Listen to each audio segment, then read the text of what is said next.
Hi, today we're going to talk about how to read a food label. We're going to do a little mini training for you. And so if you're at home, you may want to run to the kitchen to grab a package of food. Anything that has a food label on it will work. Because I'm about to break down how to read some of the most important parts of the food label.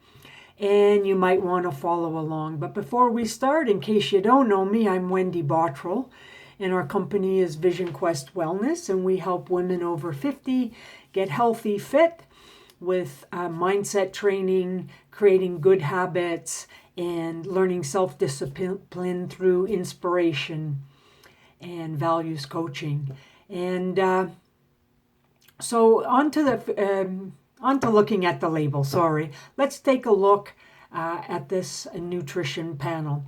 So we don't have many foods in packages in our kitchen, but I got some tuna. We eat that occasionally, and organic pumpkin. So these are the foods that I will go over. But just before we go into more detail, I'm going to be putting a link in to our latest ebook, Cracking the Food Label Code. It is free right now, and you can snag a copy just by going to the link that will be attached to this video. You can go to our website at wendybottrell.com /subscribe, and there will be a form there that you can subscribe. And so if this is interesting to you and you want to learn more, you'll definitely want to grab the free guide ASAP. So the first thing I do when I look at the ingredient, I ask how many ingredients there are. Basically, the fewer the better.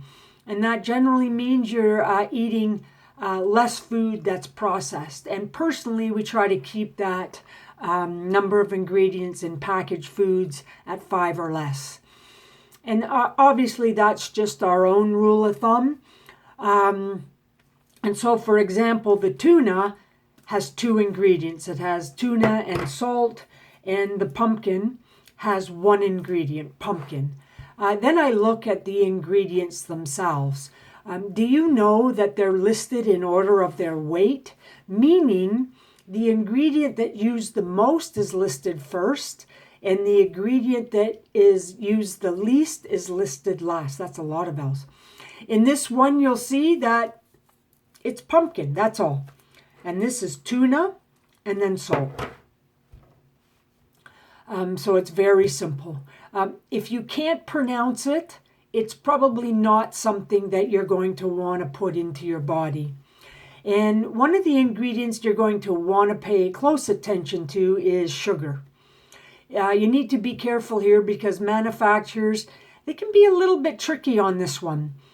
Did you know there are over 60 names for sugar now? And here's just a few. Barley malt, dextrose, agave nectar, dehydrated cane sugar, and fructose. Here's another tip.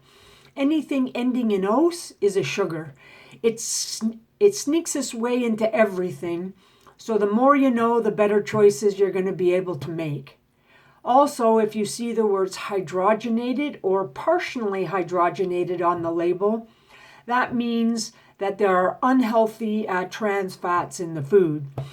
And one of the ingredients that we won't buy is when they add canola oil. That's not a good oil, and we make the choice not to have that in anything that we buy.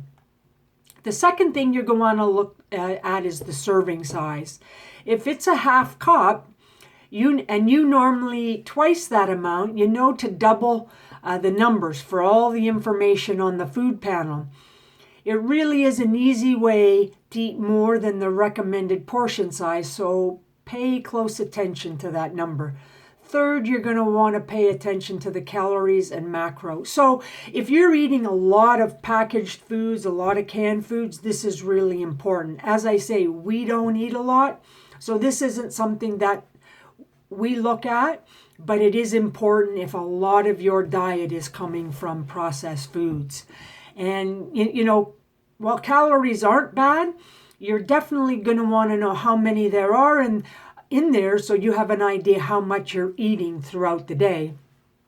And processed foods often contain a lot more calories than you think they do. So it's always a good idea to check. And and as for the macros, proteins, carbs, and fats, we could talk about them all day. So if you want to see the exact breakdown where I lay it out for you, don't forget to check out my new ebook, Cracking the Food Label Code. In a nutshell, you're going to want to make sure the percentage of fat, carbs, and proteins, it aligns with your overall goals. Fourth, let's take a look at the things you generally want to have less of. Obviously, we talked about sugar, and it's one of those things. Women tend to shoot for less than 25 grams, men less than 38 grams. Next, take a look at the sodium content because it can add up quickly when most of your diet is coming from packaged foods. And if you have any health concerns, this is something that you're going to want to pay close attention to. And if you eat a lot of processed foods, it's one of the sneakiest items. Just for reference, there's a little over 2,300 milligrams of sodium in a teaspoon of salt. And don't forget about all the trans fats mentioned earlier. Now, on to the things we actually want more of. Take a quick scan of the vitamins and minerals and look at how much your daily value. It is important, so take a look at it. And also you're going to want to check out the fiber. Among many other things, this is good for your digestion and gut health. It can also help you feel full. Women should aim for 25 grams of fiber and men should aim for 38. All of these things add up over the course of a day to help you keep healthy and energized. So, how are we doing so far?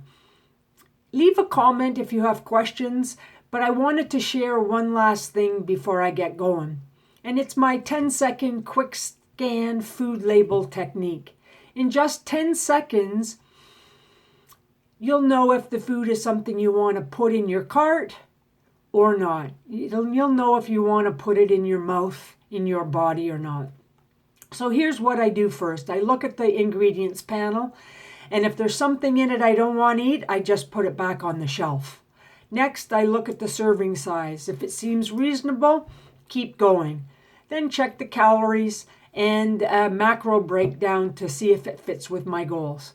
If it makes sense, I glance the sodium, sugar, and things I want to have less of in my diet.